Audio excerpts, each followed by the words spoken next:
We're having a discussion, and I realized that I may owe an apology to my true love, because from the outside, we can appear as narcissism, but can actually possibly be high-functioning autism.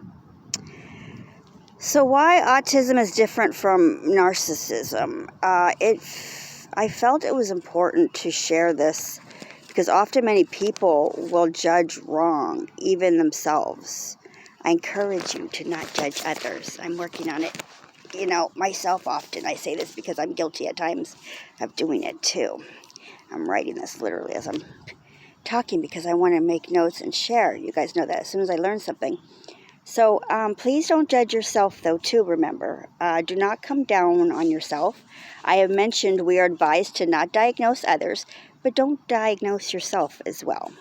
Feelings are natural, like what we feel. Feelings are not facts. That's why they're called feelings. But you are a human being, so pay attention to your feelings. Sort them out. Figure out where you are, not just where you want to be. Support yourself and move forward rather than sit in the shaming and blaming. Understand that belittling yourself is more poison, not progress, right? So here are the points for this topic to share with you.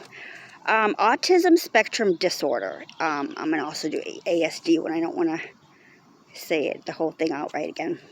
Is a developmental disability caused by differences in the brain. People with ASD often have problems with social communication and interaction, and restricted or repetitive behaviors or interests. People with ASD may also have different ways of learning, moving, or paying attention.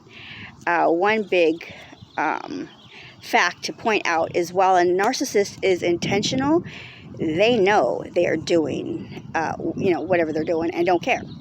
So, but someone with high functioning autism even doesn't. When they realize, they are quite remorseful. They are also many adults that don't even know that they have, autism. ASD is a neurological and developmental disorder that affects how people interact with others, how they communicate, how they learn, how they behave.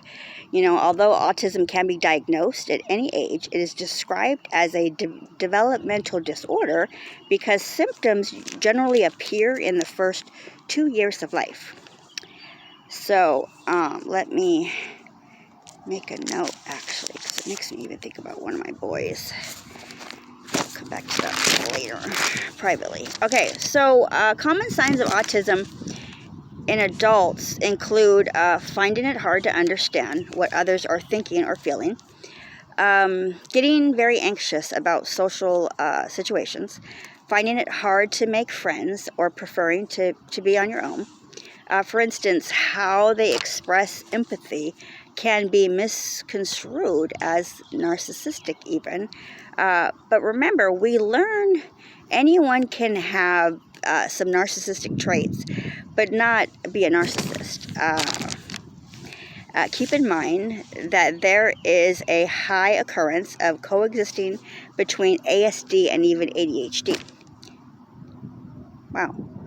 That's confirmation of my earlier thought of my son.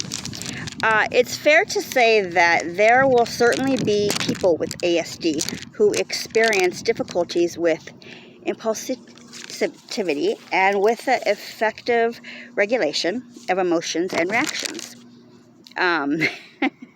We're learning together because it's important not to treat someone with ASD like a narcissist because you will literally put them through mental torture.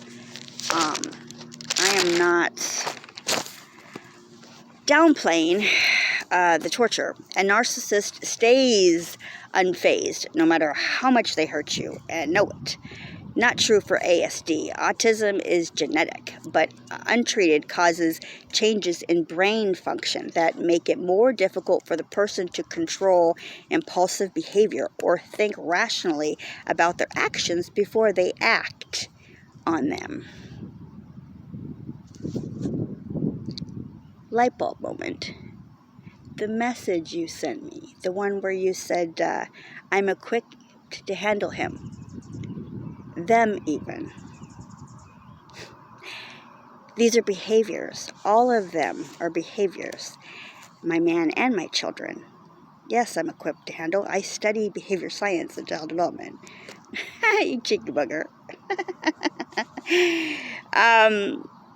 These are all behaviors. People in my life that I adore. Anyway. Let's see here. But here's another thought. Relating to high-functioning ASD. Some do have empathy, sometimes too much. Think of your emotions and social interaction as being automatic.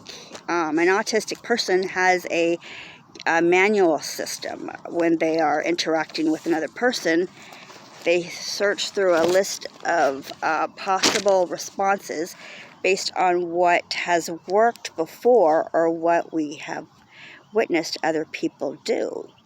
Either in real life or even on TV and movies.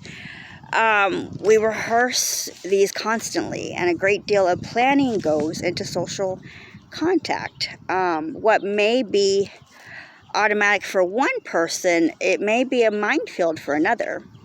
No autistic person wants to be the center of attention, unlike a narcissist. I actually understand being bullied too much to enjoy a circle of faces fixed on one person. If all your energy goes into just trying to present as normal, then you prefer to do that out of the spotlight, or just talk to a camera. You're not really talking to a crowd, right? So as you can imagine, all of this is exhausting, and this is why we avoid socializing. I have spent years of my life dedicated to learning all I can about people and their psychiatric conditions, and teaching myself first appropriate ways of behaving and recognizing different emotions in myself and other people. So as an autistic, I'd like to add my 2 cents to the conversation.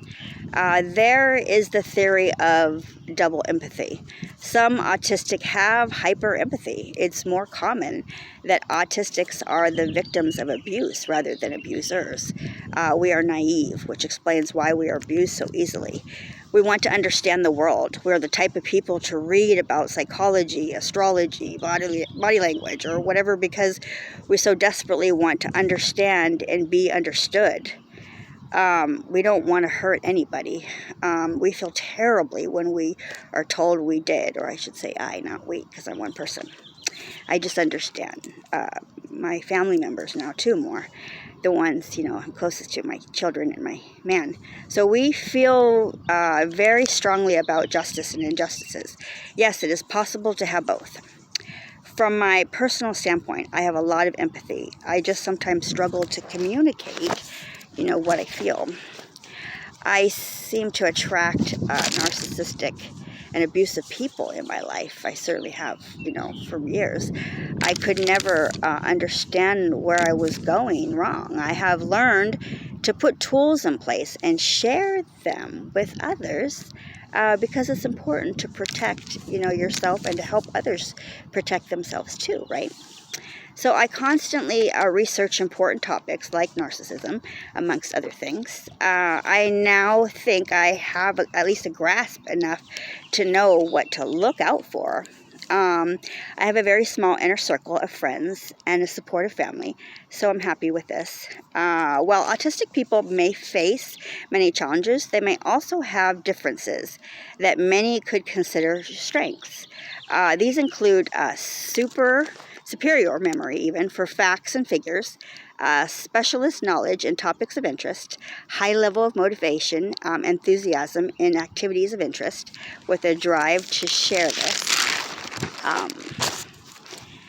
Enjoyment and enthusiasm in activities of interest, with a drive to share even it with others.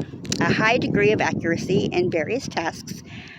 Innovative approaches to problem solving, exceptional attention to detail, ability to follow instructions accurately, under appropriate guidance, exceptional skills in creative skills, ability to see the world from an alternative perspective, I'd say, and therefore offer unique insights.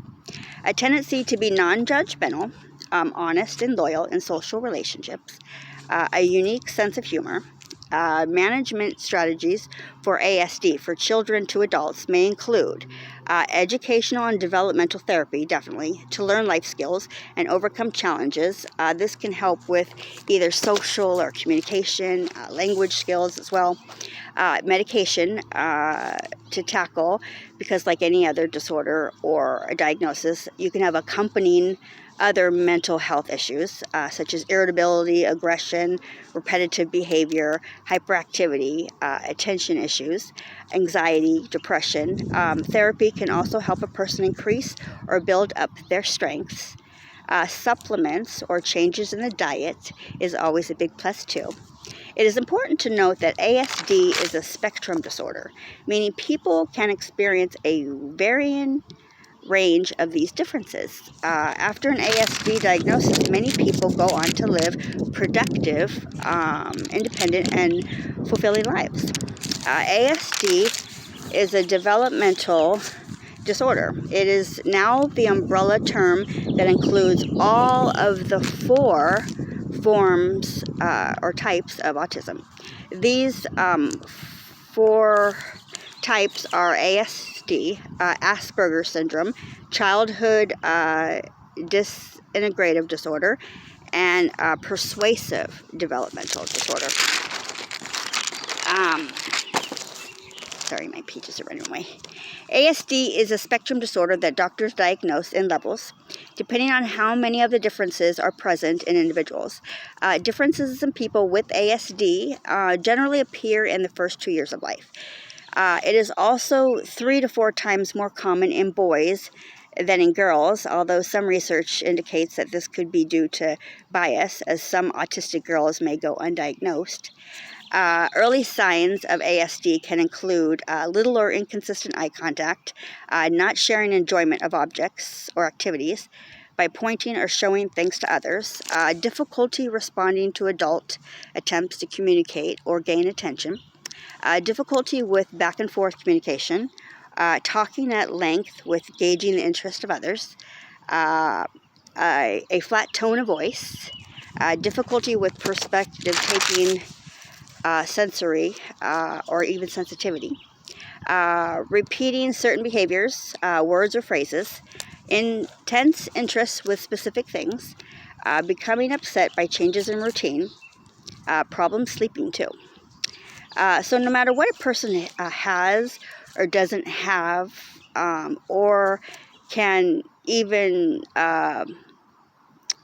do or not do, is my point, is I want you to consider loving and appreciating them for who they are and what they bring to your life. Remember, even people come in many different colors and flavors, but it's the very variety that makes the world go round, right?